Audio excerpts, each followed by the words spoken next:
కారణాల చేత అభివృద్ధిని అడ్డుకుంటే మనకు మనమే మరణ శాసనం రాసుకున్న వాళ్ళం అయితము. రాజకీయాలు వస్తూ ఉంటాయి, పోతూ ఉంటాయి, చూస్తూనే ఉండరు కదా. ఒకప్పుడు ఏ పార్టీని బతకనియేమో, ఎవరు రాజకీయం కాదు కదా, నిద్రలో కూడా శాసనసభ్యులు అవుతామన్న ఆలోచన చెయ్యొద్దు అని ఆనాడు అక్రమ కేసులు పెట్టి ఎందరిని ఎంతమందిని జైళ్ళకు పంపించారు. ఇవాళ వాళ్ళే తన్నుకొని చేస్తున్నారు. ఒకరు కడుపులో కత్తులు పెట్టుకొని కౌగిలించుకుంటున్నారు. ఎవరు అక్కర్లేదు, వాళ్ళే పొడుచుకుంటున్నారు. విపరీతమైన అవినీతి సొమ్ము వచ్చిన తర్వాత సొమ్ముల పంపకాలలో కుటుంబ పంచాయతీలు ఇవాళ కుటుంబంలోనే ఒకరు సహించుకోలేని పరిస్థితి. ఒకరి మీద ఒకరు యాసిడ్ దాడులు చేసుకోవాలని ఒకరిని ఇంకొకరు నవ్వుతూనే కడుపులో కత్తులు పెట్టుకొని కౌగిలించుకునే పరిస్థితులు ఈ రాష్ట్రంలో దాపురించినాయి. పాపం ఊరికే పోదు. పెద్దలు చెప్పిండ్రు, చేసుకున్న వాడికి చేసుకున్నంత మహానుభావ అని చెప్పిండ్రు. చేసిన పాపాలు ఎక్కడికి పోవు, ఖచ్చితంగా ఆ పాపాలు వెంటాడుతూనే ఉంటాయి. వాళ్ళు అనుభవించి తీరాల్సిందే. ఆయన వెనకాల ఈయన ఉన్నాడని, ఈయన వెనకాల ఆయన ఉన్నాడని. నేను ఒక మాట చెప్పదలుచుకున్నాను, అంత చెత్తగాళ్ళ వెనకాల నేనెందుకు ఉంటానయా? నేను నాయకుడిని ఉంటే ముందుంటా, మా వాళ్ళకి తోడుకుంటా.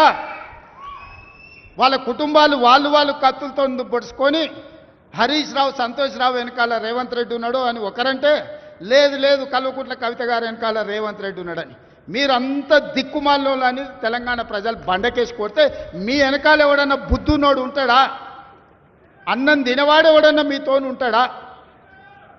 నేను ఉండేది పాలమూరు జిల్లా 4 కోట్ల తెలంగాణ ప్రజల వెనుక ఉంటా, తోడుంటా, వాళ్ళ కోసం పని చేస్తా. నాకంత సమయం లేదు ఇంత పనికిమాలతో కలిసి, లేకపోతే మీకు మీరే పంపకాలలో వచ్చిన పంచాయతీలు మీరే పొడుచుకుంటారు. మేము చూస్తే చాలు. జరుగుతున్న పరిణామాలు అందరికీ తెలుసు. దయచేసి మీ వివాదంలోకి మీ కుటుంబ పంచాయతీలనో మీ కుల పంచాయతీలనో మమ్మల్ని లాగకండి. మాకెలాంటి ఆసక్తి లేదు. మిమ్మల్ని ఎప్పుడో ప్రజలు తిరస్కరించిండ్రు. మీరు కాలం చెల్లిన 1000 రూపాయల నోటు లాంటోళ్ళు. కాలగర్భంలో కలిసిపోతుంది ఆ పార్టీ. ఒకప్పుడు జనతా పార్టీ కూడా గొప్ప పేరుండే, కానీ జనతా పార్టీ కనుమరుగైంది. ఆ తర్వాత తెలుగుదేశం పార్టీ ఒక అద్భుతమైన పార్టీ, చాలామందికి అవకాశాలు కల్పించిన పార్టీ. కొంతమంది కుట్రల వల్ల ఆ పార్టీ కూడా ఈరోజు తెలంగాణలో ఒక సమస్యను ఎదుర్కొంటుంది. మరి ఇన్ని దుర్మార్గాలు చేసిన మీరు మాత్రం ఎట్లా మనుగడ సాధిస్తారు? ప్రకృతి అనేది ఉంటుంది, ఆ ప్రకృతి శిక్షిస్తుంది. అందులో మనకి ఎవరికి ఏమాత్రం ప్రమేయం లేదు. రాజకీయాల వైపు చూడకండి మిత్రులారా. పాలమూరు జిల్లాను అభివృద్ధి చేసుకుందాం. ఇరిగేషన్ అండ్ ఎడ్యుకేషనే my first priority. Irrigation and education వస్తే ఆటోమేటిక్గా ఎంప్లాయ్మెంట్ వస్తుంది. ఎంప్లాయ్మెంట్ వస్తే మనమే ఆదర్శంగా నిలబడతామని తెలియజేస్తూ మీ అందరి దగ్గర సెలవు